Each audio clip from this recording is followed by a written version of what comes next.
Hi guys, ayan, so we're going to balat this one. This is actually tabungaw.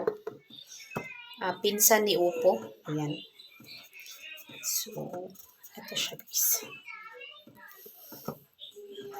So, let's open it. And let's check kung actually guys, ito is ano pa siya. Baby. Hindi siya matigas, okay? Siguro wala pa masyado tong seeds sa loob. Ayan. So, this is it guys. Ganyan ang loob po nito. Ayan, so kita nyo, ganyan ang loob niya, momshies.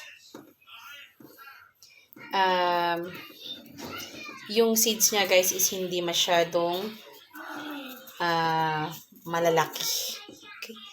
So, we're going to balat this. Pero for me, momshies, better na yung seeds kasi nakakairita din minsan pag mumuya tayo, diba? Ayan. So, balatan natin. Ito yung anak ko sa pinapanood niya. Ayan siya guys, ganyan. Para siyang squash din lang. Okay, ayan. So, kuha tayo ng paglalagay na. So, we're going to slice it into cubes para ayan.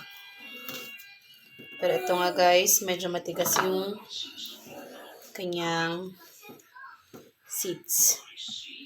Ayan. Alright, so that's our reels for today. Okay? Thank you guys for watching!